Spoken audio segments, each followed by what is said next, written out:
Edwin Brenninkmeyer approaches aviation with passion and intent. A commercial and private pilot with over 2 decades of aircraft ownership, he understands what many don't, that in high-stakes categories, value lies in detail, sequencing, service, and the systems that sit behind the product. He founded Oriens Aviation in 2015 to bring that mindset to aircraft ownership. Today, the business spans sales, charter, management, pilot training, and maintenance, operating as an authorized centre for Pilatus and Tecnam and Cirrus, and we'll get onto that later. Oriens isn't about theatre, it's about craft, operational integrity, and supporting owners well beyond their point of sale. With an MBA from Oxford focused on business aviation and airport models, and a background in retail consulting and venture capital, he sits at the intersection of business model design, service psychology, and high-performance product. Edwin, welcome to What the Luxe. Thank you so much, Fred. A real pleasure to be here. No, it's a pleasure to have you. As I've said before on this podcast, I come from a family of propeller heads and aviation enthusiasts, so it's a delight for me to get onto this subject. I think, firstly, for our audience, we're going to have to explain what is a Pilatus, a Tecnam, and a Cirrus, because not many are going to know.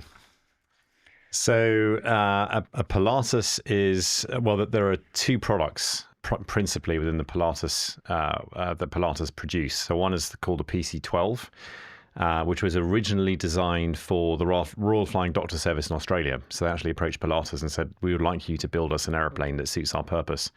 So it can land on very rough, unprepared strips in the middle of the outback in Australia. Got you. Has a lot of lighting, so it can light up those strips if they land in the dark. Has a big cargo door, so you can get a stretcher in the back. You can drive a vehicle, an ambulance, unimpeded up to the cargo door and lift a stretcher in. And people love that aeroplane, and then they said, we wish it could go a bit faster. And then they built the PC-24, which is a jet version. So the PC-12 has a turboprop, which is essentially a jet engine, a turbine spinning a propeller. And the jet is what most people think of as a jet, which is, again, a turbine engine spinning a fan enclosed in a casing, but it's the same engine, basically. Yeah. So these are obviously aeroplanes, but when we're talking about your business, which would be great to hear what you do from your, as you describe it, but we're not talking about what some people might go to when we think of private aviation, of sort of Learjets and, those big Gulfstreams. We're talking about something different, aren't we? The area you operate in. Yes, yeah. I mean, we span everything from the smallest aircraft that we sell is the light end of the Tecnam fleet, which is really a training aircraft. So it's a 2-seat aeroplane with a very small engine that's perfect for flying schools. So we tend to sell those in bulk to corporate customers, flight schools, right through to your first personal aircraft, which could be propeller, and then onto the Pilatus PC-12, and then the PC-24. And those aircraft are used for a lot of the time for business. We do medevac flights in them, for example. So we actually have our own aircraft that has a stretcher in the back, so we can do that kind of operation as well. Yep. I really regard them as a productivity tool, although people do use them for leisure, of course, as well. So it's both markets. Okay, so and when you say productivity tool, what you're talking about is facilitating business, really. I mean, there's the medevac use as well, and those sort of areas, but it's business essentially, isn't it? It is business. So I think again, there's a big misunderstanding of business aviation, as the name implies, in Europe. Yeah. But in the US, for example, 50% of people that fly on a business jet in the US, which is the majority, are middle management. They're not top management. So we're not talking kind of Steve Jobs. They do fly on business aviation aircraft as well, of course they do. But, sure. But most people are not that, or not Kanye West in Airport type thing. Correct, exactly. So Warren Buffett, famously, he, I think he was very dismissive of business aviation in the early days and called it the indefensible. Yeah. And then he called it the indispensable when he realized just how invaluable a productivity tool, his aircraft was. Yeah. It just opens up so many more possibilities. You can do multi-trip day trips, for a business that has multiple locations, factories, that kind of thing. You just can't do that by airline. You're going through a hub a lot of the time, or driving to your final destination because it's that much further to drive away from the main airport. Then you're staying overnight in a hotel, whereas flying on a business aviation aircraft, you can fly directly to where you want to go, to an airfield that's much closer to where you want to actually get to. Yeah. And you can get home at night. So you don't have to, because you go on your own schedule. So you're not restricted to an airline schedule and flying through a hub.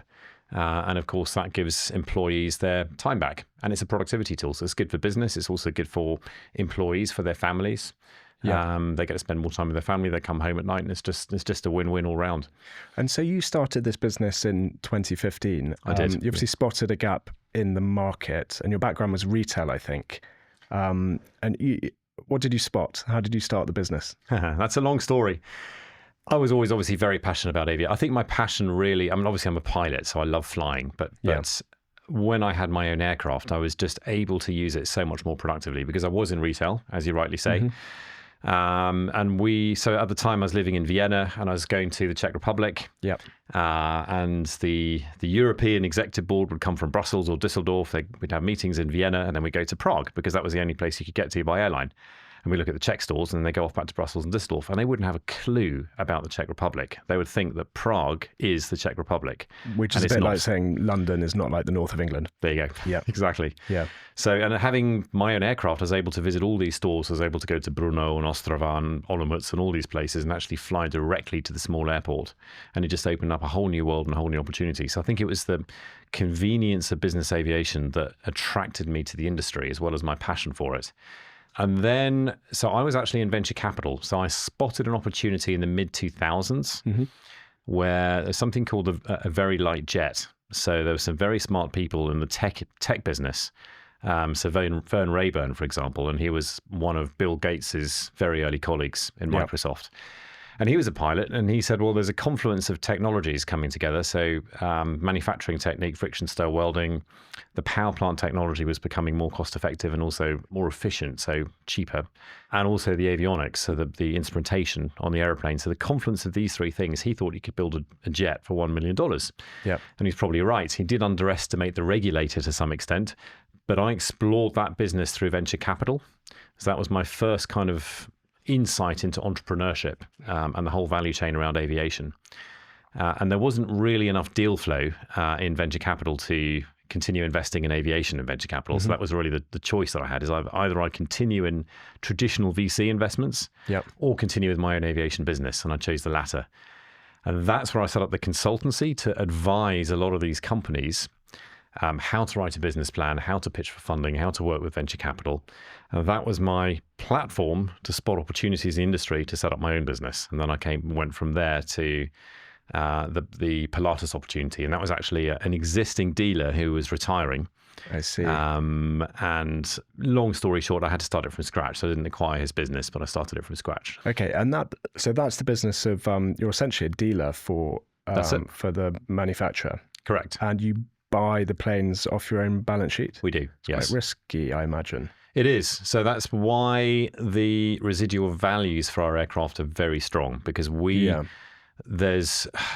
if you're not purchasing the aircraft yourself as what's called a stocking dealer, there's little risk.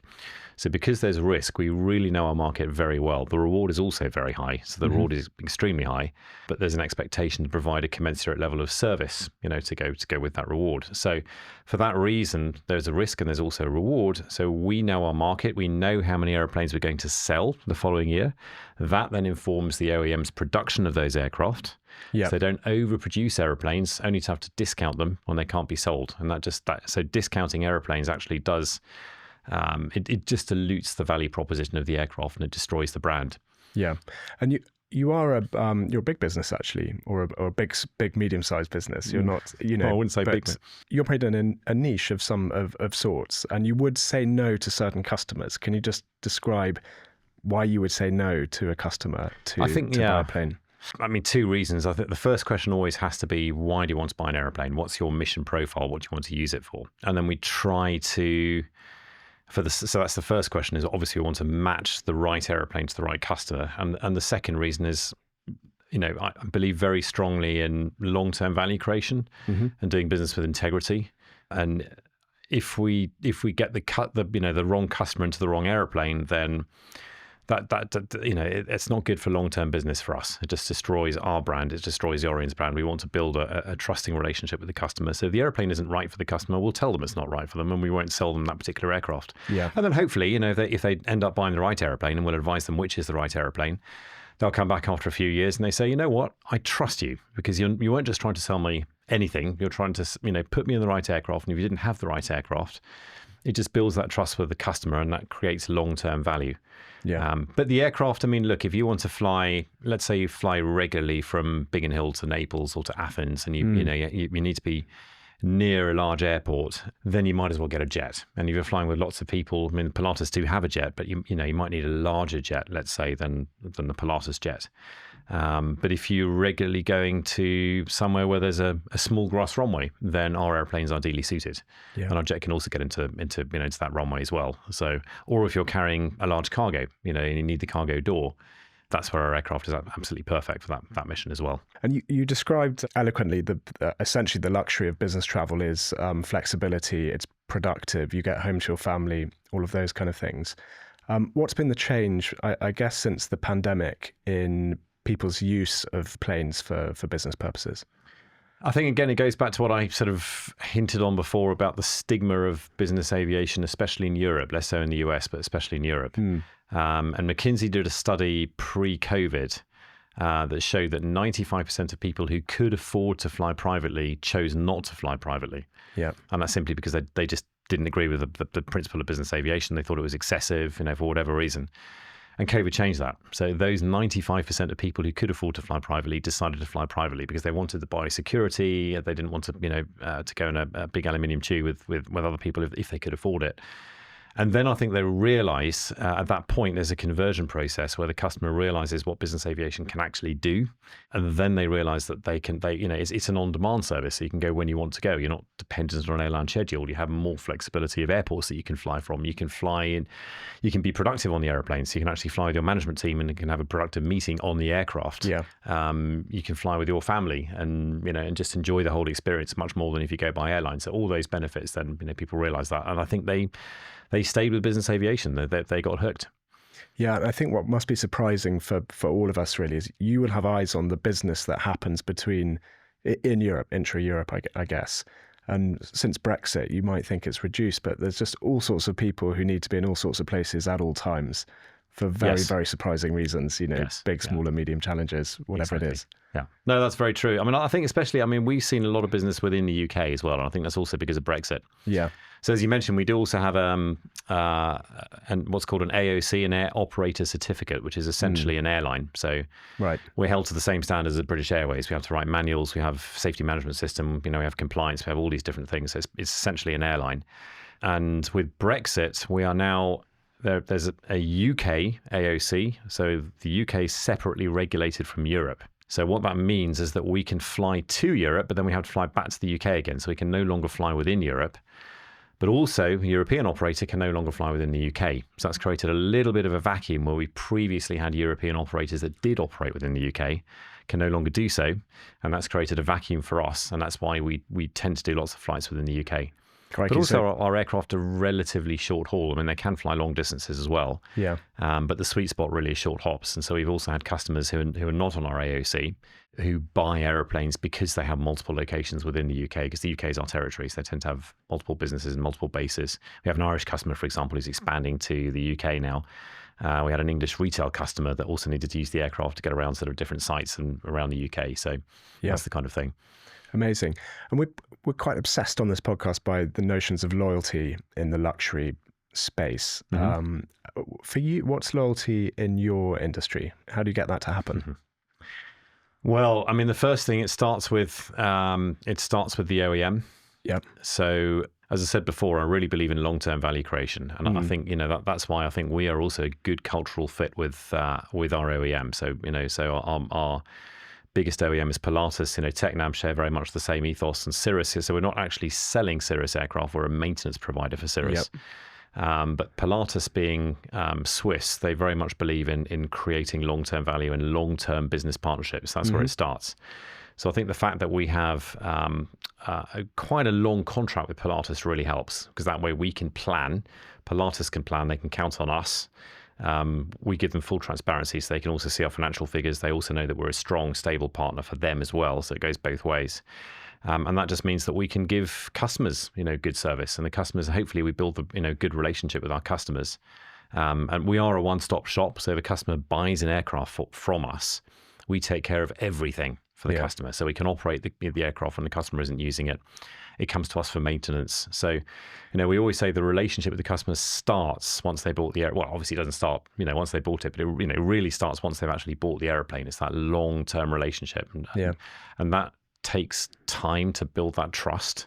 And we have to earn it. And I think, I don't think it's not that commonplace. I think other customers have experienced bad things in the industry as well, and we try to reassure them. I think transparency is key as well. A lot of aviation has 3-letter acronyms, that kind of thing, and it's very technical. And I think customers find that daunting. And I think to make it simple and to cut through all the jargon and all the acronyms and to tell the customer, well, how much am I really paying, and does that include everything, and what are the other costs, and just guiding the customer through that process to just give them better clarity and better visibility on what they're actually buying and what the service is and what their costs will really be. That's a big challenge, and that's how we earn their trust. And I wonder why. I think for people zooming on this industry, but also luxury automotive or luxury windows, there are always these, I suppose, in those industry dealers, there's these middlemen between the manufacturers and the customer. Why don't the manufacturers do it themselves? Well, I can't speak for other manufacturers, but certainly the ones that we work with, they focus on building airplanes. That's what they do best. And if they're working hard to build airplanes, they can't be in, as I said before, that there's a lot of risk that we take on in actually purchasing the airplanes. So we have to know our market very well. And if you're an OEM, you can't really be, yes, you can employ people in the market, but they wouldn't necessarily have the same risk that we have as a business who actually has to buy the airplane. Somebody who's employed in a different part of the world isn't going to be buying airplanes. So, they're going to be employed to sell airplanes. They're going to be on a commission, whereas we take all the risk. So I think that's how, that's really the way it works. So And just touching on private aviation in its entirety, it will of course attract criticism for various aspects. The obvious being, I suppose it might be termed inefficient and a polluter, and things like that. What's your stance on that? Inefficient, definitely not. So it depends how you use it. Again, if you can really use aviation as a productivity tool, because it gets you so much closer to your final destination, and it gets you there on your own schedule. So I think we spoke a lot about efficiency already. In terms of pollution, it is a polluter, but it's a very, very small polluter. And the industry is working incredibly hard to change that. 2% of all CO2 emissions worldwide are aviation, and that includes business aviation, airlines, and everything else. But you're 2% of 2%. And we're 2% of that 2%. Business aviation, correct. The whole of business aviation is 2% of that 2%. That's right. Okay. Yeah. Right. So I think, and the industry is working very, very hard to reduce that. So, our aircraft is the PC-12 is the most efficient. The turboprops are much more efficient. If you think about it, you have a larger propeller that's pushing air. Right. So that's more efficient than a jet, which is pushing a smaller volume of air. So you have more inefficiency with a jet, and that's also incidentally why you see jet engines getting bigger and bigger these days. The fans are getting bigger because they're more efficient, more fuel efficient. But the ultimate efficient power plant really is a turboprop with a large propeller. So our PC-12 is by far, the greenest aircraft. It has, one power plant, one propeller. So, the industry is trying to make, to make aviation more efficient, to make it more sustainable. We have sustainable aviation fuel now, for example, as well, which is fuel that's sustainably sourced. We're working very hard to try to eliminate emissions altogether with electric aircraft, but that's still some way off. Yes, I believe. So more than most, you're going to tell us what's going to happen. I mean, this surely is just going to be an incredible technological advancement. Is the idea of flying fully electric? Is it even possible? It is possible, and it's already. I think it's about a $3 or $4 billion market already worldwide. So electric aviation airplanes are already flying. And they're mostly used as training aircraft because you haven't got the range. That's the problem. So, you can take off, you can fly circuits with them, you can practice takeoffs and landings, but you really don't have the range to fly cross-country. And of course, the type of customer that we're talking about typically wants to fly longer distances and wants to get from A to B. And that aircraft just isn't suitable, unfortunately, yet. So I think with the advancements of hydrogen in a few years to come, that will really improve things. The biggest challenge there, of course, is storage. But I've also personally invested in electric aviation startup company. Oh, wow. So the Skyfly Axe, which is a British company, Very, very simple design of aircraft, no moving parts particularly, so it can both take off and land vertically, but it also has conventional wings, so it can also take off and land conventionally as well as a normal aircraft. And it's appealing to an existing microlight customer. So microlight customers typically only fly short hops, so it's ideally suited to that market. So there's no need to find an additional market, to sell it to a new market, to have additional ground infrastructure to support the operation of this aircraft. It's just a very simple aeroplane that can fly. The other advantage of that is it's below a certain regulatory threshold, which allows the manufacturer of the aircraft to be a little bit more innovative and experimental. So it's still regulated and still very safe to operate, but there's it's a little bit less restricted than a typical light aircraft, for example, and that allows more innovation. And once there's proof of concept, you can then scale that into larger aircraft. Incredible. So you're putting your money where your mouth is. I am, yes. In this area. Yeah. I think it's still, just to clarify, it's still a little bit too risky for our business.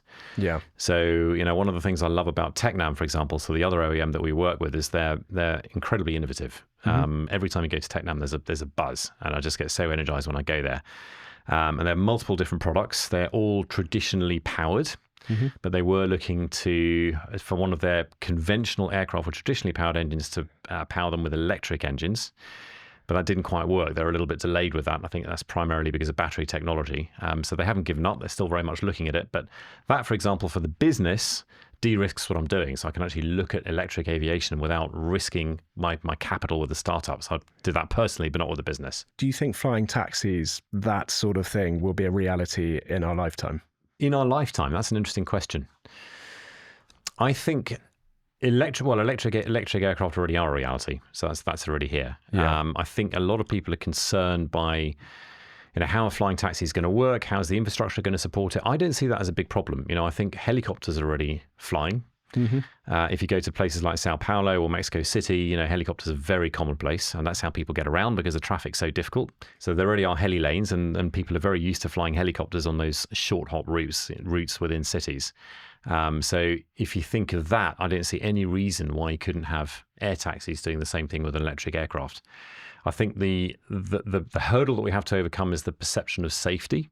We all want greener aircraft. We all want more sustainable aircraft, but we also want safe aircraft. And that's the big question, of course, is safety. So I think there has to be proof of concept first, as I mentioned before, with some of the smaller aircraft before we can scale up to some of the larger aircraft. But the technology is certainly very doable. Absolutely. Yeah. And we're already seeing, I think, Amazon deliveries being done with drones. So there's a different safety implication, of course, delivering cargo versus delivering people. But I think that will evolve. So I think it's possible. Absolutely. Yeah. No, that's very positive, and I certainly hope so. It scares me somewhat less than driverless cars for some reason. Really? Yeah, I don't know why, but I was going to ask you that, actually. I mean, it's we've seen advances in aviation throughout the whole of history. In probably, 40, 50 years ago, we wouldn't have dreamt of flying across the Atlantic. Anything less than 3 engines would be the minimum. Yeah. And of course, now we don't think twice about flying the Atlantic with a 2-engine aircraft. So I think it's just, technology advances and people get more comfortable with the technology as it progresses and advances. So yeah. The other one is I'm interested in is supersonic travel, and Concorde's fascinating. Obviously, people are attracted to the glamour and that side of it, but it's also one of those rare examples of a technological innovation that happened in the past that seems not to have been replicated, as well as a collaboration between the French and the English, which is equally surprising. Yeah. But do you think we'll see that quite soon? Getting to Sydney in 6 hours, New York in 3 hours again? I think the question is funding. I mean, the technology is obviously available. Yeah. It's funding and also the market clearly as well. Is the right buyer there? There are companies that have looked at it. So business aviation companies, not so much airline, but more for a business aviation type of supersonic aircraft. And I think that's always been the stumbling block, has been the funding. And the aircraft itself will be very, very expensive to purchase. The acquisition cost, the build cost of the airplane will be very high. The operating costs will also be very high as well. So it's really whether there's a market, whether people would place enough value on time to be able to make that transatlantic crossing sooner. The technology is there. I think it's very much an economic question, whether the market would support it. Yeah, fair enough. Back to your business. You're based in Biggin Hill in Kent, very famous old airfield. Where do you go from here? What are the growth opportunities as you see it? Do you go outside of the UK? Can you go into other aircraft or other service lines? We'll definitely go outside the UK. In fact, we already are to some extent because we're in Ireland. Ireland is part of our territory, which is, I mentioned that UK has its own regulatory environment, and so does Europe. Well, Ireland falls under Europe. So we already are operating in Europe.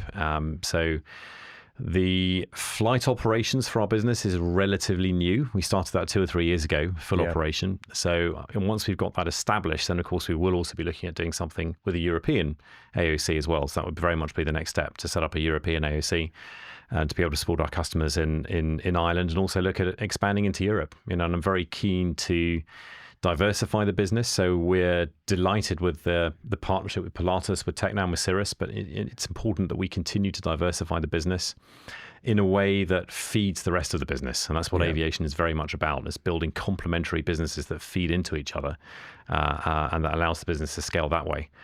And in terms of future opportunities, I'm certainly looking at other innovative OEMs. So I think now that we have a stable base with what we have, I can afford to take more risk. As I mentioned before, I was a bit risk averse with going into electric aviation, with the exception of working with Tecnam, who I see as a very stable partner. But that's why for me it was too risky to invest company money in aviation startup, and I invested my own. But I think now that we have a stable platform, I think now we can afford to take more risk and to look at other opportunities and maybe get some first mover advantage working with some other OEMs. And there are a lot of exciting OEMs that are looking to develop hybrid aircraft, electric aircraft, maybe hydrogen aircraft in the future.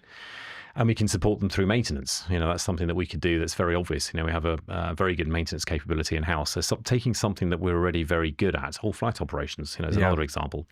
Then working with that OEM, building mutual trust both ways. So we can learn about them, they can learn about us, and then eventually maybe committing to actually purchasing their aircraft as well to sell. The same sort of model is something that we're very interested in doing.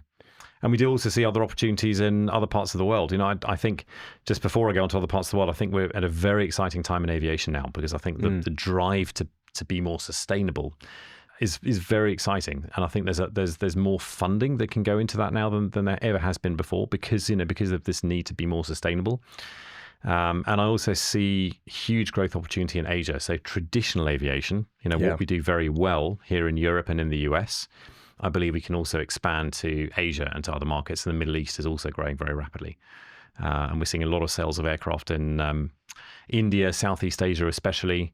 So those are interesting growth areas. That's interesting, because superficially, I think those continents or those regions involve long distances, even between cities. They do, yeah. But I suppose there's always a market for more regional, intra-regional travel. Sure, yeah. I guess if you look at the US is a sort of a good case study. Yeah. So you have the eastern seaboard, if you like, which is very much like Europe demographically. So you have a lot more concentration of population and demographics. You have more airports and also better connectivity as well. You have better rail connectivity, better road connectivity. Yeah. But then you have some of the more sparsely populated regions of the US that have the airport infrastructure and the aviation infrastructure, but lack the rest of it. And that's where aeroplanes sell particularly well in those parts of the world. And it'll be the same. We're very fortunate that we at the moment have different types of aviation products. So from the very short haul products to the longer range products, and so we can work with it. We can bring that concept to those markets, those new markets as well. I think you'll have everything there. But I think that at the moment the infrastructure isn't quite as well developed as it is in Europe and US. Yeah, and that's coming, and that's an opportunity maybe for us as well. Sure. No. We're interested in this podcast as well in businesses like yours. There's a fascinating contrast between the front end of the business, where you're dealing in selling or relationships with very high value customers, and the shop floor, so to speak, where there's a lot of process, technical expertise. It's very, very different. How do you keep those together fluidly in your business? Is that where maybe the retail background comes in? Were there some learnings there? I think that the retail background for me taught me a lot about leadership and about people. Right. Retail is very much a people business. If you're running a store or running a chain of stores, it's very much about leadership and about how you keep your staff motivated and engaged, and that learning definitely applies to aviation, even more so. I think the contact with the customer, as we've hinted at before, aviation is very much a relationship business. So engineers And to a lesser extent, I'd say, mostly engineers, they tend to be very technical, very specialized in what they're doing, very focused on what they're doing, and they should be. That's their expertise. You then need to have a customer relationship person who can make that transition that you're talking about, that translation from the technical to the customer. And then that also begs the question, who is the customer? Very often our customers are actually pilots. So our customer obviously is the person who buys the airplane, who actually spends the money on the aircraft. And they tend to be, not always, but sometimes less technical. We do have owner pilots who buy airplanes as well, but very often that the person who's buying the airplane buys it as a productivity tool. And for them, that they have less technical affinity, but of course the pilot has a lot of technical affinity, and that really works very well. So often the pilots can also speak with the technicians and the engineers, and so that interface is less complicated to manage. I'd love now just to go to you, some quick fire questions around you. So obviously you break all the rules about not making your passion your business, because you've definitely done that. You're a pilot in your free time. What's been the most incredible flight you've done as a pilot? Oh my goodness! Well, I'm extremely fortunate that I fly the former Red Arrow fast jet. So without question, flying those aircraft is an incredible privilege. It requires a lot of discipline, a lot of training. You've really got to be on your A game as a pilot. But it's incredibly rewarding to fly those aircraft. I love flying. I love pure flying, and those aircraft are very pure. You said it's a jet. That's a military jet, so it's a swept-wing military jet. Obviously, that's a different license from a propeller plane. It is. Well, yes. There is. So for every complicated aircraft, you have training on that specific type of aircraft. Yeah. Incredible. So propeller aircraft, there's the single engine piston, the multi-engine piston, and you can fly most of those types within that category with no differences training. Yeah. When you move on to jets or turboprops, you need specific training for each type that you fly. Wow. And so you can pull some incredible feats of aerobatics very safely. Exactly. I think the key, the key with air display flying, there's really no room for egos. You've got to do it very, very safely. You're there to display the airplane. It's not about the pilot. Yeah. So you're displaying a part of our aviation heritage, part of Britain's aviation heritage, and that's what the crowd want to see. They want to see it beautifully flown. They want to see the aircraft flown. They don't want to see anything that's dangerous or so it's just got to be very, very safe. Yeah. So we practice a lot, and we fly maneuvers that are actually very straightforward and easy to fly because we're flying at low level. But to the crowd, they might look, a loop or a roll or something like that might look very impressive to the crowd, but they're actually very simple maneuvers to fly. Incredible. Your favorite plane, or is it that one? What's your? I wouldn't say I have a favorite plane because it depends. Again, it goes back to what we said at the very beginning. I think it really depends on what the mission is. I personally love flying, so yes, I love the Gnat. The PC-12 that I fly is so versatile. So I wouldn't say the handling of the PC-12 compares with a fighter because it's a very different aircraft. It's built for a different mission. But the fact that I can land the PC-12 on a grass strip and just as comfortably slot in with all the airline traffic and in Vienna Airport or a big international airport, I just love the versatility of the aircraft. It's just it's just so flexible. And then take my whole family and fly out of a farm strip that's perfect for a PA-18 or a Super Cub or something like that. So it's amazing. Yeah. And your favourite random airfield anywhere in the world? Which one is it? I honestly love Headcorn in the UK. It's got a wonderful atmosphere. I did a lot of my early flying at Headcorn. It's just a beautiful farm strip in the middle of Kent. I love Switzerland. I love flying in the Alps. Wow. So some of the airports there, breathtakingly beautiful. As well as dangerous at times. No, they're not. I think, no, if it's dangerous, you don't fly in there. It's very simple. So you just got to be very, very careful and always have an out, always have an exit. So, for example, if we do a demonstration, we very often do demo flights to the factory where Pilatus aircraft are built. Yeah. And sometimes the weather conditions aren't suitable and it's surrounded by airports. So we tell the customers, well, I'm sorry, but if we can't get there, we'll have to go to Zurich. And that's a real possibility. And that way you haven't boxed yourself into a corner. So you always have an out. You've already told the customer that you might have to go to Zurich. He's already aware. And that way you're never putting yourself in a box and cornering yourself. Yeah. Now, we always ask the same 4 questions at the end of this podcast to everyone. I'm going to put you in the hot seat if that's okay. Of course. First question is, what would you most like to change about your industry? I would like to, I think it really goes back to the regulatory environment. Right. I'd like to see more coordination of regulators across the world. Our particular class of aircraft is quite unique. We've only just had commercial operations of this aircraft for about 8 years now in Europe. The Americans have been doing it for 30. Right. Why are we trying to reinvent the wheel when the Americans have already done it? So I think regulation is a big one. Regulation is important for safety, but I think just a little bit more learning across borders and from other regulators that have already done it, and there's already proof of concept. Yeah. Second question: what most concerns you about the world we're leaving the next generation?